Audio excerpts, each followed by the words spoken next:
All right, everybody. Todd Crandell, the original sober triathlete, bringing you another podcast, and I have another good one today. I'm proud to call this guy a friend of mine. He is an extraordinary drummer. He's an amazing human being, a father, a husband, a guy that I respect and admire greatly. Blas, welcome to the show, my friend. Thanks, Todd. And likewise, tons of respect for you. You're an inspiration to me. Everything you've been through, you've done, you've accomplished. I think it's amazing, and very happy to call you a friend. Wow, I appreciate that, buddy. And it's going to lead to my first question because I talked to you about this, I think, when we first met in person. But it's a thought that I've just had in my head for so many years. And I'm going to put it into a question to start today. And my question is this. Can you give us an experience that you've had in your life that when it was actually occurring, that you just took a moment and were like, oh my God, I can't believe I'm doing this right now? Yeah. So probably the biggest one that comes to mind is when I was, in the band Slaughter, and I grew up, Kiss was one of my bands, as a matter of fact, Gene Simmons, there's a few people I had that I kind of, who were my musical, heroes, who were also kind of mentors to me in a way, because of their outlook on certain things. And one of them was Gene Simmons, and Paul Stanley, because they were always very anti-drug, anti-alcohol. And being in that business, that was kind of rare, and so I was always a huge fan, not only of them, of their music, but personally. And so as, Slaughter, was just starting out, our first big break, our first tour was opening for Kiss on the Hot in the Shade tour. And so I remember going to Lubbock, Texas that first day and meeting the guys. And as we're getting ready to go on stage, thinking to myself, I just can't believe this is real. That was a pretty cool moment. Yeah, I love that. Boy, that's going to lead me to some more questions. But for me, I remember, and I believe it was the MTV Music Awards when you guys were on, when Slaughter was on. I don't even know what year it was, but it was back when I was drinking, 90, 91, 92, something like that.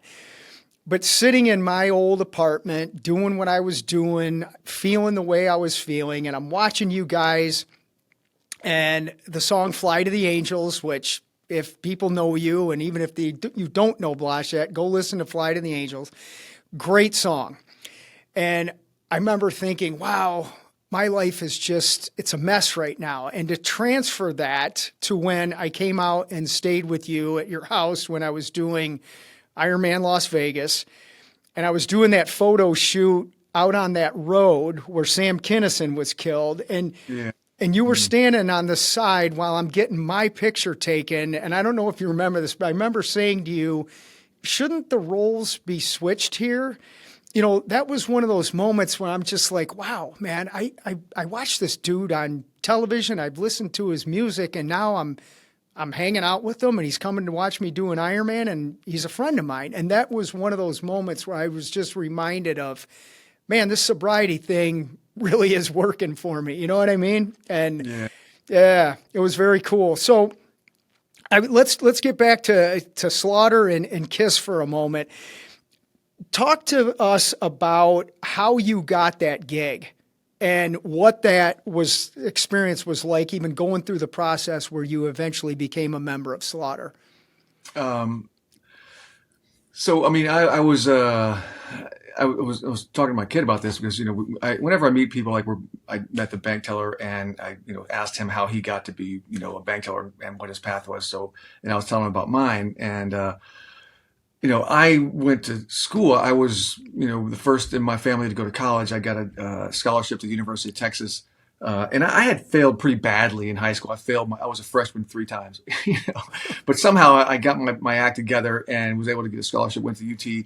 I was there. I was doing biology, pre-med, and I was a musician. That's what I wanted to do. And so I was really unhappy. Now I said, I'm going to take a year off and pursue music. I just got to give this a shot, And so I told my parents, and they were surprisingly very supportive of me. And so I decided I'm taking a year off, so that I started playing in bands, touring around Texas, the regional, circuit that a lot of bands did in those days, a couple of original bands. And then, one of the guys who I played with had just gone to visit, Los Angeles, because that's where everything was happening, was Los Angeles. So he went out there to see what was going on, and he saw an ad in a magazine.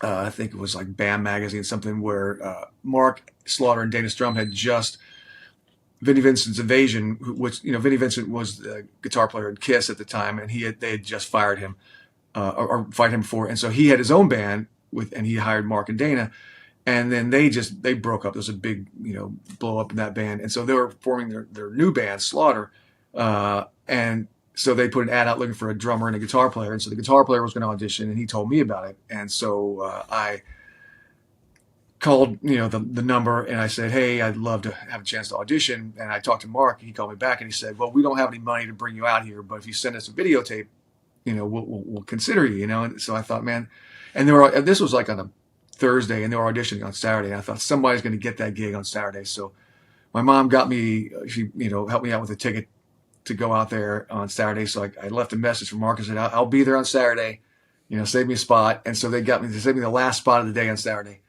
So I go out there, show up, I crashed on Friday night with a friend of mine from Houston, Joel Tassin, who's another great drummer. And I showed up, played, we, played together, they asked me to play, we talked. And then Mark asked me if I wanted to come see their apartment. And I said, sure. So I go, and then I just stayed. that was it. I never went home. That's fantastic. This is the stuff that really appeals to me, and it's anybody. It's anybody that achieves what they want to achieve. Musicians, athletes, it could even be politicians, which I don't want to get into politics. I'm sure you don't either. Yeah. But where do you think that drive comes from that you have? I think it was just, the passion for music. I just fell in love with music. And I think, and, I talked to a lot of my interactions now are with my kids, because I'm trying to guide them, because my son's just starting life, my daughter's same thing, and so I try to guide them. So I think about these things, and I think there's certain personality traits that people have, and sometimes for artists, I think, some of the things that make artists good at what they do is this kind of obsessive personality where you get, locked into something, and it can lead to it can lead to greatness, because you're so zoned in, focused on one thing, but it also, it can lead to addictions, and I know my family had lots of addictions. Like my father was an alcoholic at one time. My grandfather, his father, like my brother, there was a lot of addiction in my family I knew about. And I but there was also a lot of artistic, tendencies. And I think sometimes they kind of go hand in hand, and I think that's why a lot of artists, have problems with addiction, So, I think that passion, luckily I was able to just focus it on my drive for music. Like when I was in school learning drums, like, I'd come home from school and I would just play for hours until I'd go to bed. It was just, singular focus. I didn't go out. I didn't hang out. I didn't go to parties. I was on a mission. I wanted to be successful. I'd see the bands that I, loved and, where they were at. And I wanted to be there. I'd go to a concert and I'd feel like almost uncomfortable being in the audience. I wanted to be on stage, it's just a drive, and, I don't know, like I said, if everybody has that, my kids are searching for things, what they want to do. My son has the same drive. He wants to be an artist. He wants to create music, but he feels like this thing, where he's always like, maybe I should quit and just get a normal job or go to school full time. And I told him, I said, your age, this is your time to take a shot, so I encourage him to give it a shot. But, it was just, I don't know, it's just, I got my mind set on something, and I just, stubbornly followed through. As a parent, I love that mindset because, and I can hear somebody going, well, you shouldn't be encouraging your kids not to go to college. It's not that. It's encouraging them to be their authentic selves. And I hear that in you. And I know I'm proud as a parent to have that mindset. Are you proud of yourself? It's kind of a strange question, but are you proud of yourself that you have that mindset and are passing it on to your kids? I mean, in a way, yes, but I always second guess myself, because the main thing you want with your kids is you want them to be happy, Yeah. and so, coming, from someone who's been in the music business, it's a hard business, and I know I was very lucky. I mean, there was a lot of work, that I put into it. And like I said, that I focused, when other people were going to parties and doing other things, like I was just focused, so I know it wasn't just luck. Yep. But in addition to the work, I know a lot of people that do have that same, they put in so much of their time and focus and it just didn't happen for them. So I know there's a lot of luck involved in it as well, and so, I guess I want them to be successful and happy, and I know it's a hard business, so it's hard sometimes to navigate that, guy, should I be encouraging him to go to college? I mean, my son, he's taken some classes at UNLV, for film, because that's one of his passions is film, so, but, it's almost like, when you look at people who have been successful at things, you always think about, well, some people say, well, I've got, my backup plan. But most of the people I know who are successful, they didn't have a backup plan.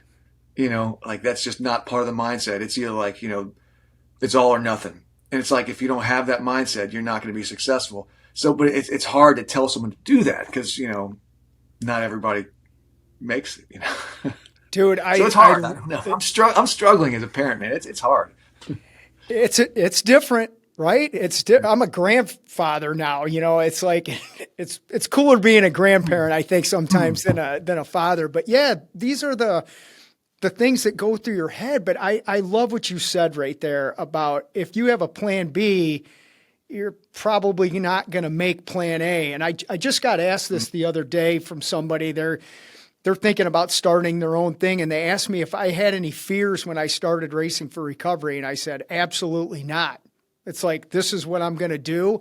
And that's the end of it. It was no different than getting sober or signing up for an Ironman. There is no plan B. It's like, this is what I'm going to do. And I love that type of mindset. And those are the kinds of mindsets that make it, right?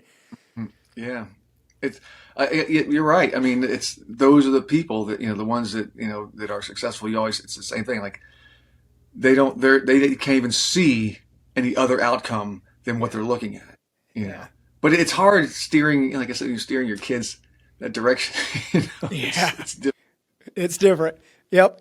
I don't think I've ever asked you this. Who were your music, your drumming experience or influencers, and why the drums versus any other instrument? I loved Ringo Starr. One of my introductions to music was when I was really young, was watching the Beatles cartoons, before school. And they, they were characters. It wasn't just, music. They were characters, they had a story. And so I loved Ringo, so I kind of gravitated towards the drums and, and then getting into Kiss, and I loved Cheap Trick and Bunny Carlos, who also had a great personality. But ironically, my first instrument actually was guitar. And I learned that at my father, like I said, who had at one point, he had, problem with alcohol, but he opened a community center where he had a drug rehabilitation program called Casa de Amigos in Houston. And so they would take kids, because we were near, the downtown Houston, where it wasn't a great neighborhood. So there was, low income, poor people, immigrants, and so they had programs to take kids away from, bad influences. Because, back then there was a lot of sniffing glue, sniffing paint, PCP, bad, poor people drugs, And so they had programs, and one of the programs he had was guitar. And so he had this guy who was like a hippie, Vietnam vet teaching guitar. And so I went and started learning guitar, and that was my first instrument. Wow. And I think going to drums, that was more like, me and my best friend Marzi from Houston, we put together a band, and we didn't have a drummer. And so at middle school, they were offering, if you join their marching band, their orchestra, they teach a drum set. So I became the drummer. But I love drums, and I remember, like just seeing like Peter Criss with the big giant drum set and Blue Oyster Cult. And, my first concert was Alice Cooper, Blue Oyster Cult, and Black Sabbath with Ronnie James Dio, and the big drum sets and the drum solos and just the power of hearing the drums over a PA system. There's just nothing like that, and even today, man, one of my favorite things is you go into an arena, you're doing sound check and you hit the kick drum and you just hear the kick drum in the arena. And it's like, wow, that's just, it's powerful. I love it. I do. I think, and I'm shifting over to TSO for a moment. I think the furthest east you guys come is Chicago. Is that still accurate? Well, we do Florida, but so there's two TSOs. There's the East and the West. It started out. It came from Sabotage. So when they morphed into Trans-Siberian Orchestra, and it started getting more popular, mainly around the holidays, they didn't have enough time to do all the shows, so they split Sabotage kind of in half, and so half does the East, half does the West, and so I'm with what we call the West group, where Jeff played, who was the Sabotage drummers on the East. Amazing. Both bands are just amazing. So no matter who you see, it's going to be an amazing show. But the West, we do the West, Midwest, South, Texas, and Florida. So yeah, we're kind of all over. Well, I want to, when you're talking about the kick drum and stuff, I want to come. I've tried to do this a couple times, and I brought up Chicago because there was a couple years ago I wanted to come see you with them in Chicago, and I'm going to look because I will find a place to come see you. All right, yeah. Yeah, because I want to experience that kick drum stuff you're talking about with you. Oh yeah, it's huge. With respect to that too, where did you learn your showmanship? I mean, you've had that ever since you were in Slaughter with twirling the sticks and everything. Where did you learn that from? I had a few different influences. There was a band when I was starting out in Texas called Sweet Savage, and they had this the drummer Randy St. John, amazing. Me and my friends would sneak into clubs to see them, and he had this great showmanship. Robert Sweet from Stryper, who's an amazing drummer and showman. Tommy Lee, of course, Tommy Aldridge, I love flashy drummers, when I play, I'm playing to the people way in the back, it's like, they need to, they want to see when you hit a drum, big motions, it's, and I play with my whole body, my soul, what I mean? It's like when you go see a concert or performance live, it's not just like you could put on a CD, if you wanted to hear the music, but you want to feel the performance. There's something magical about seeing a performance, live. So I put my body, my soul, everything I have, it's coming through, it's, I'm feeling the music, and if I'm feeling it big and powerful, I'm going to play big and powerful. You have. I've only seen you. When you're doing Rock Vault, which I've seen you do a couple times. It's like you're playing to a stadium in there. You've one of the things I admire about you. God, I sound like I'm just blowing you up at whatever. It's an honest comment. You are recognizable. Is what I'm trying to. You stand out when you're playing. It's like, look at that guy. Whether it's in, like I've said, I've seen you in these tiny little spots out in Vegas with a few hundred people in there, and I'm looking forward to seeing you in an arena with TSO. But you have that passion, and your enthusiasm for what you're doing exudes out of you, and that's respectable. I appreciate that. It's fun. I hear that sometimes, because not a lot of people know that I've, played necessarily in Rock Vault, or I'm playing with Stephen Pearcy in Ratt right now, or Trans-Siberian Orchestra. So I get people to come back and they'll say, hey, I knew the minute I saw, you, that's who it was. And people remember from back in the early 90s, and, somehow they recognize my style. And that just means so much to me that people say that, that I've created a style that, people can recognize. That's, that really means a lot to hear that, from you and from other people. But so, yeah, I tell my, always trying to, guide my kids. Now that's like, I was telling my kid the other day, it's like, no matter what you do, put everything you have into it. If it seems insignificant, whatever it is, you're playing the worst club, nobody's there, play like you're playing in a sold out arena, like always give 100%, not even just for, like there's reasons you do that because you never know who's going to be there. I mean, there's been situations where I've played, in not the greatest, gigs that have led to other things that have been really great, and people see how you approach gigs, they'll see if you're,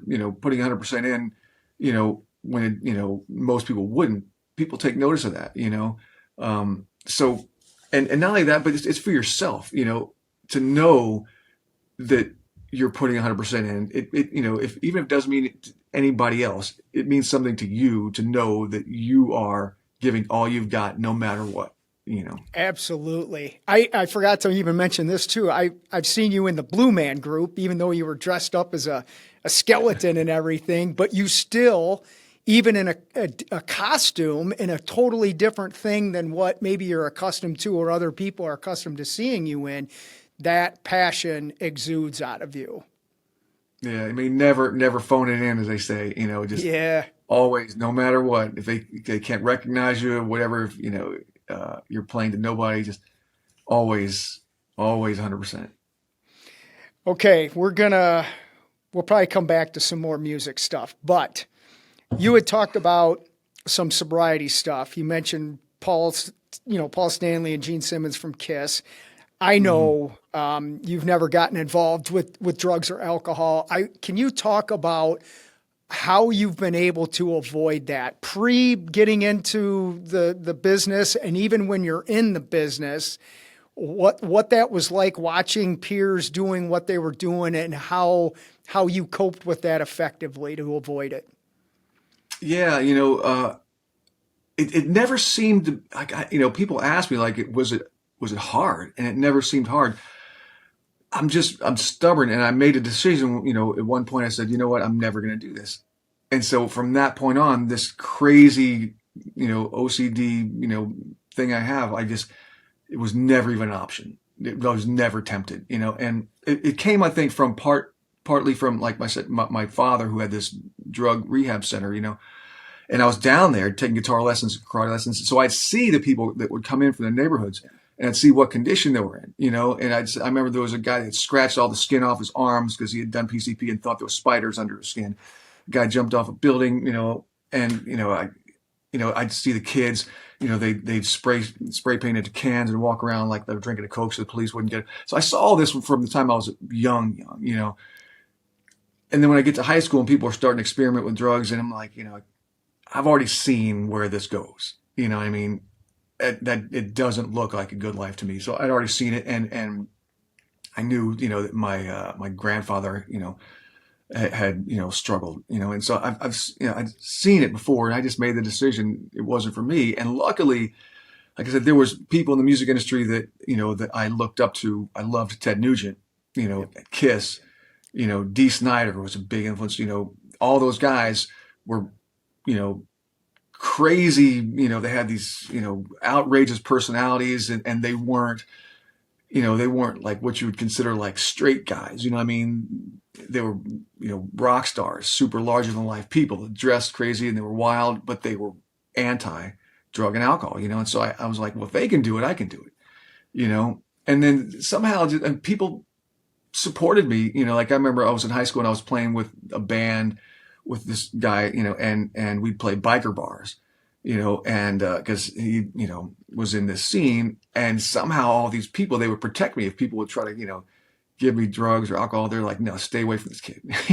Wow. They just, even though that was, probably, very, rampant in these areas, that people seem to protect me, as they Yeah. knew. I'm interested, and I don't know if we had this conversation, and I'm not looking, I know you won't mention the person, but you and I will talk about it. We'll know what we're talking about. You're talking about being with a high profile band playing Red Rocks Yeah. back in the day. And I've never seen that venue. I need to go there. I was asking you about how beautiful is it, and you were talking about how great that place is.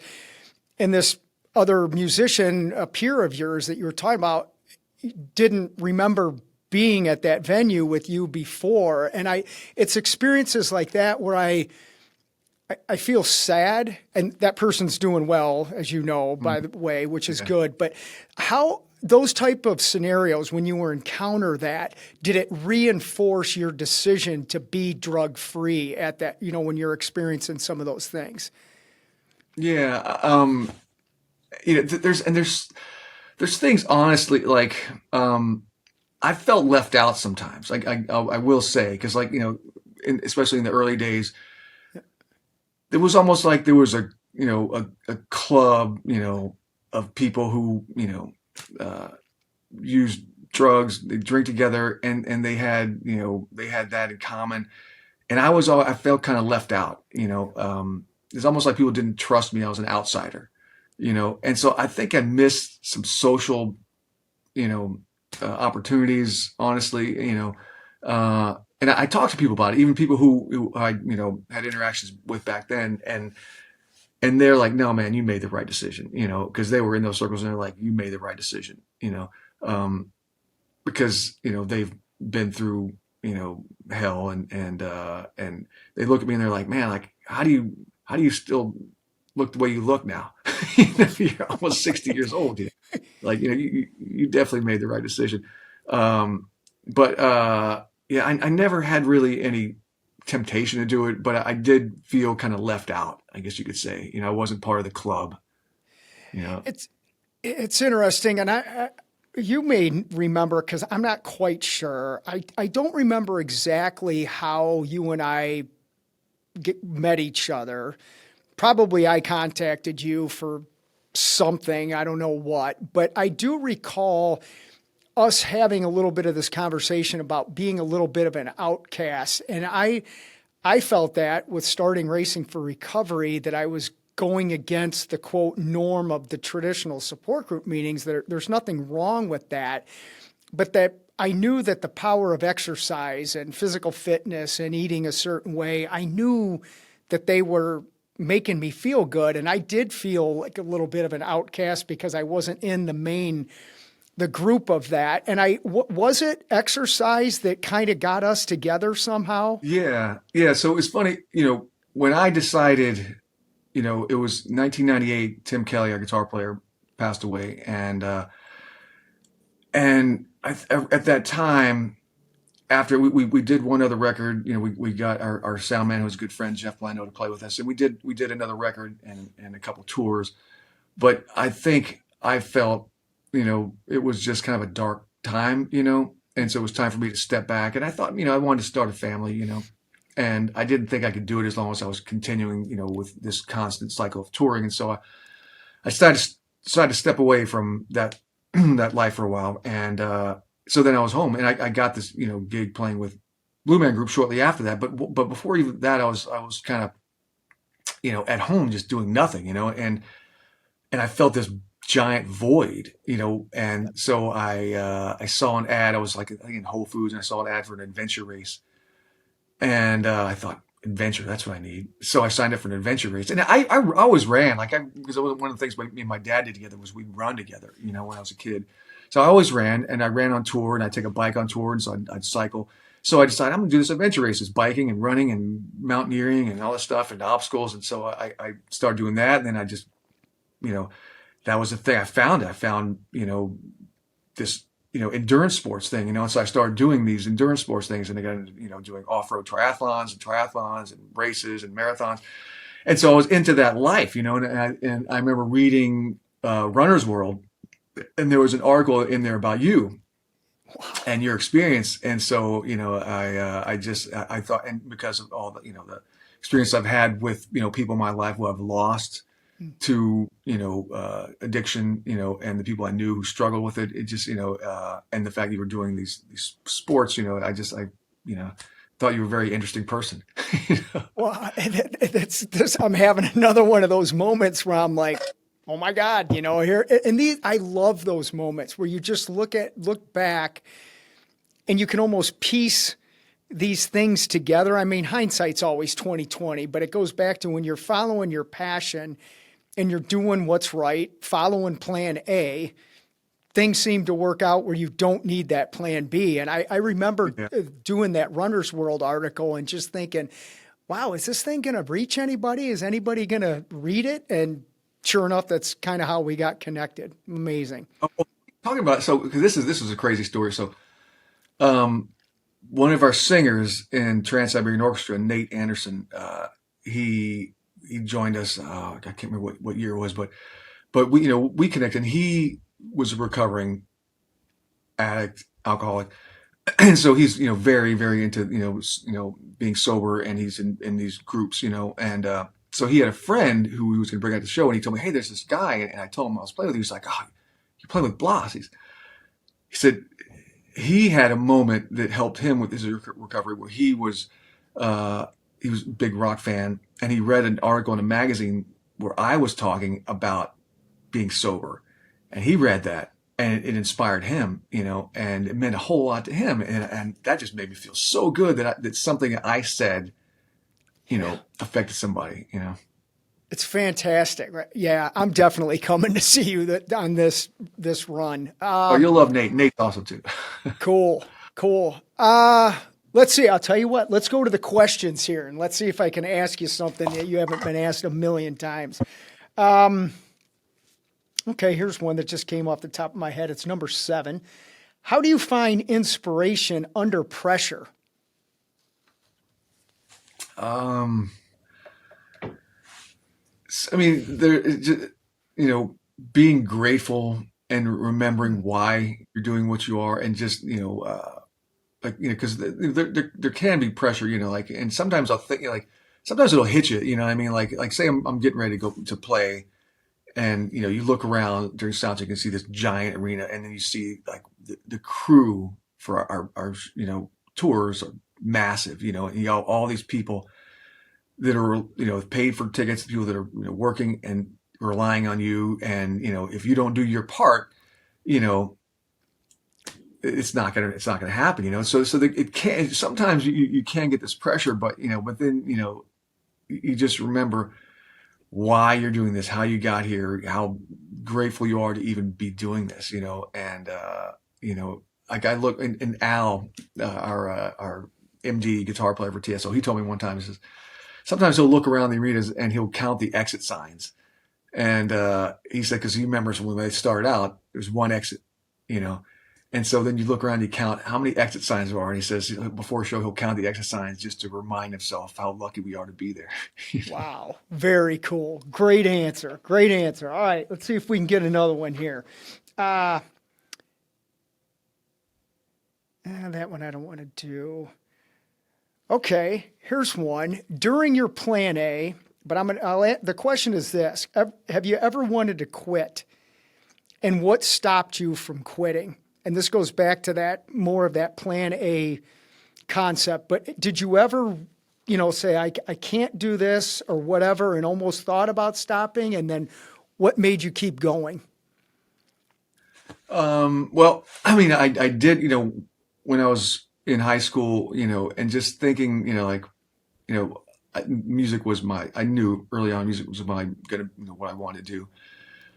But there was a period when it just felt like my son's feeling now, like I needed to, like the chances of, being successful I knew were hard. And, I needed to just do what, people consider like the safe route, and so and I had the scholarship, and I thought, you know what? I love music, but maybe I should just, so that was a point where I thought, maybe it's not in the cards, but going to see a concert while I was there, I went to go see Ozzy Osbourne with Metallica opening at the Frank Erwin Center, and Kiss, and I thought, you know what? No, yeah, gotta at least give it a shot, and then luckily a few years later, I was literally maybe 2-3 years later, I'm playing the Frank Erwin Center with Kiss. That was cool. Unbelievable. But afterwards, and there was a point when, we had a lot of success early on, And then there was some dark times for Slaughter where we're touring around in vans and, playing. Like we pulled up to a place, I remember, in a tour bus, and you never know what you're going to get. And this was like after Nirvana had, become popular and our kind of music had kind of, fallen by the wayside. And so we pull up to this bar and it's a college kind of bar mixed with a laundromat, and we're playing in there, and it's like, we pull up in a tour bus and I'm like, man, maybe it's just time to hang this up. But the thing was, it just, we just got to remember like why you're doing this. It wasn't for the success. If you're looking, if your goal is a gold record or money or whatever, and I've known enough people who've been through this, that's not going to make you happy. Even if you get it, if it doesn't make you happy, what you're actually doing, the process of doing it, then, the success that can make you happy, So Wow. just remember why you're doing it. You're doing it because you love playing music. You love playing music with people you like, and so you just keep doing it. I'm thinking of that question I asked you, and there was one pivotal moment for me. I had started Racing for Recovery. I had, this is 2001, 2002. So I had at least 2 kids at the time. Yeah, I don't think my second daughter was born yet. Money's tight. Things are starting to get repossessed. My parents are saying, hey, I love what you're doing, but are you going to make any money and this and that? And I was a pharmaceutical sales representative during when I started Racing for Recovery, and I got fired from that job because of, I don't know what, it didn't matter. They fired me. Mm-hmm. And I remember struggling for a while, and one day I got back on, the computer and started applying for pharmaceutical jobs and everything. And I thought, what am I doing here, man? This is not what I want to do. Closed the computer, and I never looked back on that. And that was one of those times where, you battle in your mind, like, am I doing the right thing? And, you can end up playing with Kiss in that same arena. So there's the metaphor, right? Or there's the analogy for that. Was that tour, was Cliff with Metallica when you saw them? No, that was Jason already. But man, I mean, that was so powerful, and like I said, like I got the feeling like I don't belong here in the audience. I belong up there. I love it. Yeah. Just something I was always just drawn to it, man. So I felt cool. like I need to be on the stage. Yep. Okay, let's go for another one. Let's see. Oh, you kind of answered that. I don't want to ask that. Okay, there you go. Beyond playing the drums, what drives you every day to be the awesome human being that you are? I appreciate you saying that. I mean, I'm sure sometimes I'm not the most awesome human being, but I mean, I guess a lot of it is my family. Like I want to be there for them. I want to be here to guide my kids and have them to have a good life, take care of my wife and and my family, and I think that's probably, other than music, that's my life. Yeah. Being a dad, it's hard. It took me a while to get back into music after I had kids, because I kind of like decided like I was kind of out of the business for a while, but then when they got old enough, that's when I kind of started stepping back into things. But that's kind of my primary focus. Yeah. I think music is. I feel lucky to be able to do it. Right now, still. You know what I mean? And TSO is only a couple months out of the year, and I love playing with Steven Piercy and doing the Ratt songs and whatever else I do. But my primary reason for getting up every morning is my family. Love it. Good answer. I don't want to take a bunch of your time here, but some of these questions are pretty cool. One, I want to go. I'm not going to ask that for a second. I do want to know this personally. Give us 3 words that would describe you. Focused, for sure. Grateful. That sounds cliche. And I'd say generally happy. Right on. And one of the things that I admire about you is you're calm. And ever since I've been Except in the around you, Costco gas line. yeah, that's a different story, right? But that calmness that you have, I'm trying to apply more of just slowing down a little bit in my life. I've always just been 100% go, go, go, which is not bad. It's kind of worked out for me. But when I see somebody that has that calm demeanor, I'm like, what is that? I need to get a little bit of that in me. How do you remain just very calm with what you're doing? I mean, I'm not always calm for sure. I do get stressed out at some points, but I think part of it. I think regular exercise helps. To Yeah. kind of exercise some of those the demons, and just kind of get your aggressions out. Kind of keeps you level headed. I think exercise helps in so many different ways. In your life. So I'm grateful I can still do that. I feel lucky at my age that I can still kind of do whatever I want. I can still run. I can bike. I can go snowboarding, although I haven't been in a while. I don't feel like I can like I'm too old to do things. And so I think exercise helps, as I'm sure you know. Yeah, if I didn't, I can't imagine what I'd be like if I didn't exercise. That wouldn't be good for anybody. Let's talk about your exercise regimen or what have you. You mentioned, running and biking. Do you have a specific exercise that you do that is the best for your mental wellness? Like, is running your major thing, or is biking? What is it that gives you the best mental mindset? So I mean, I do strength training now as well. Like I've always kind of done that, but I've been focusing more on that lately, just because getting older, you got to keep your muscle tone, and so it makes me feel good. And when I start my day with the workout, I feel better about things. I don't feel as anxious. It gives me a good start to the day. So I don't do like super heavy training, but like reasonably, hard. I think it's good to do hard things. You know what I mean? Just to test yourself and make you feel like you're accomplishing things, and you stress your body, and your body responds. So I like strength training, but running for me, running.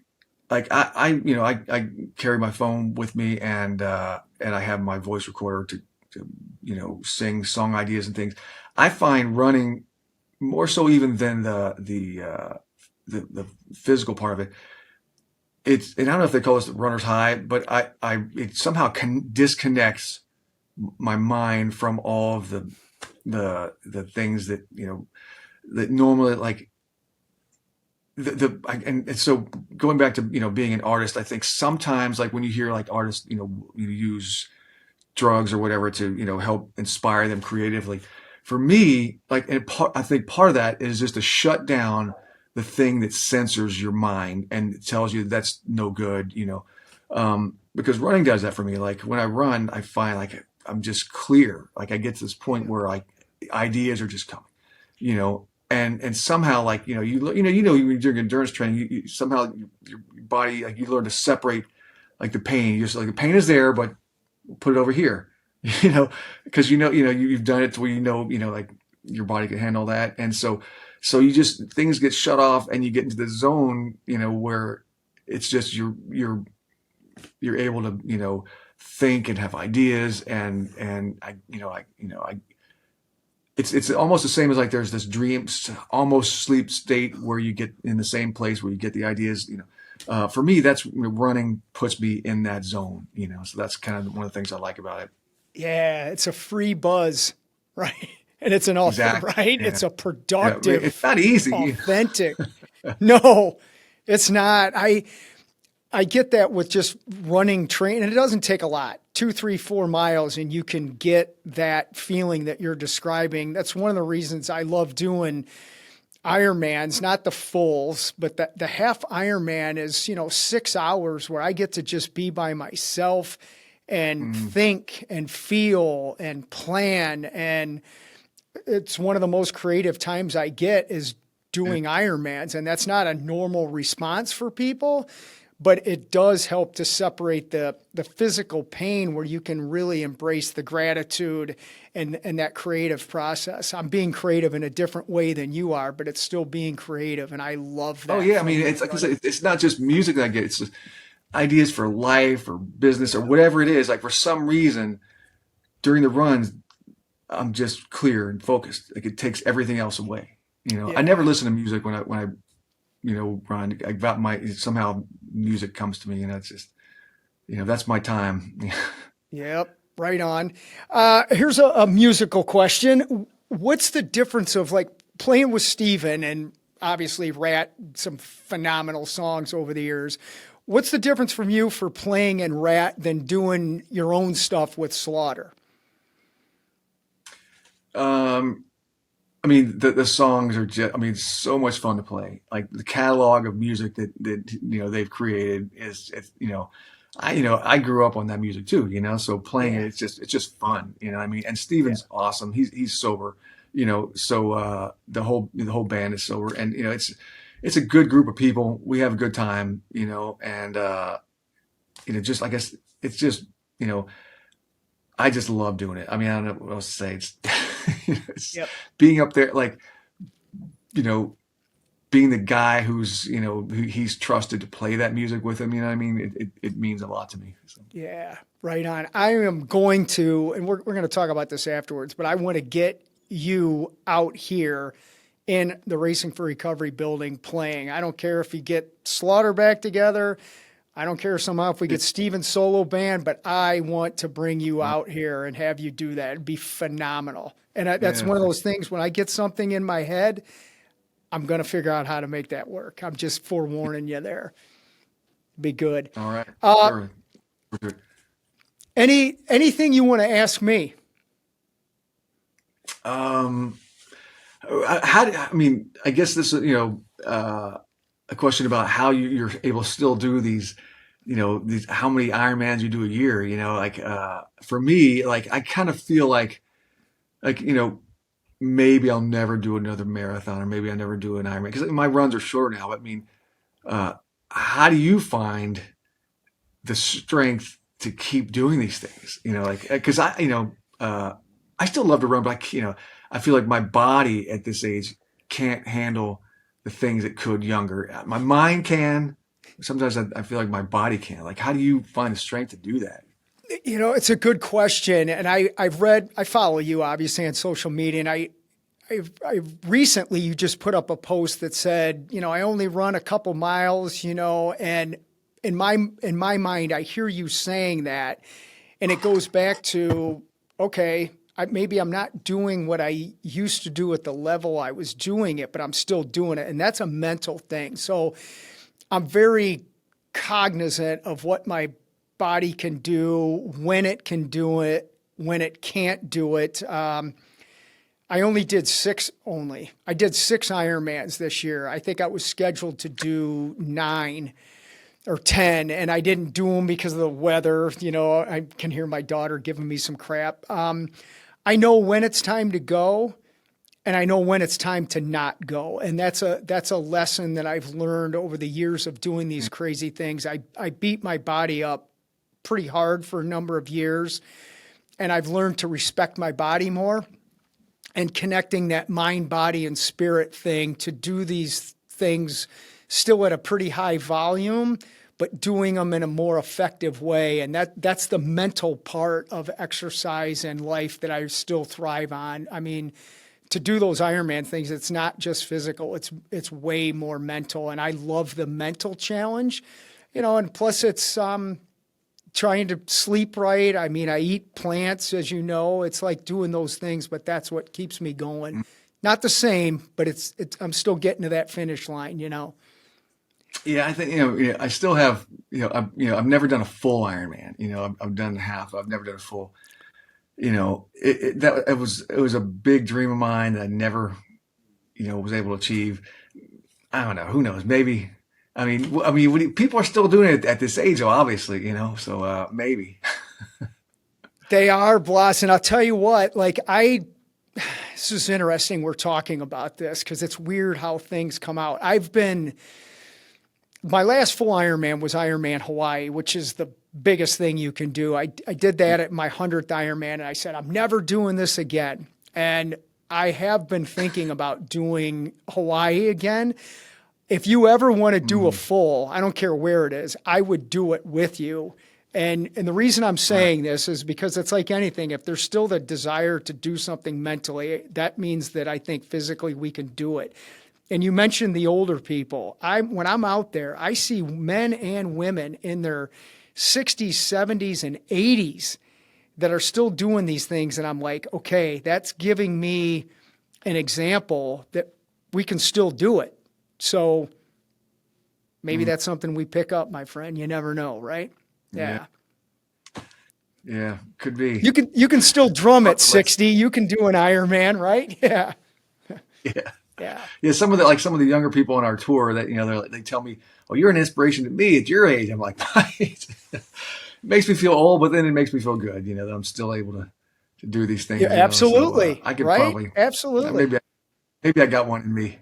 I'd love to do it with you. That'd be great. Let me ask you this, and we'll start wrapping up here. How is it exercising on the road? Like, with TSO, you're going out, it's getting a little colder, you're on the bus, you're traveling. How do you stay fit while you're touring like that? I still, I take some cold weather running gear, but also some of us will run the stairs in the arenas. We'll just run every staircase up and down through the arena and then through the hallways if it's too cold or too rainy.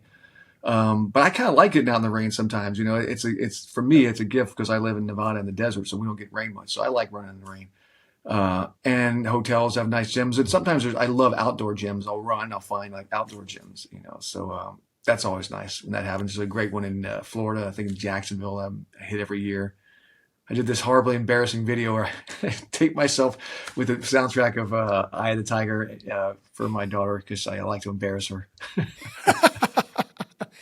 You mentioned Jacksonville, and Jacksonville just announced a full Ironman they're doing next year. Yeah. I don't know what would be a good place for me. I'd find It's magical. It's interesting because where was I? I was at Ironman Augusta a couple weeks ago, and one of the guys from Ironman was like, "Hey, Todd, we just put on a new race in Jacksonville," and I was thinking it was a half. So I was like, "Oh, cool." And then somebody else said, "Oh no, that's a full," and I was like, "I don't want to do that one then." Yeah, maybe I'll start with another half. But and also I've been getting really into for a few years ago these obstacle races. Like I got into the Spartan race. I don't know if you've ever done one of those or not, but man, I love those obstacle races. I stopped doing it because the one that was here in Vegas always ended up right before my tour left, and I was like, I can't risk breaking my hands because those there's some pretty dangerous obstacles on there. But I think I'd like to get back into doing those. If you're into doing that one of these days, we could try that together. I've not done one of those things, and yeah. We're talking for another reason, my friend. We'll see what happens with that, Right. Listen, buddy, I'm respectful of your time. I really appreciate you coming on today. We're going to hook up. I'll come to a show, and we're going to talk off the air about some other stuff. But I really appreciate you. Thank you very much for coming on. Thanks, Todd. Great being here. I appreciate you having me. Like I said, you've always been an inspiration to me, so this is an honor. Cool. Right on. Thanks, buddy.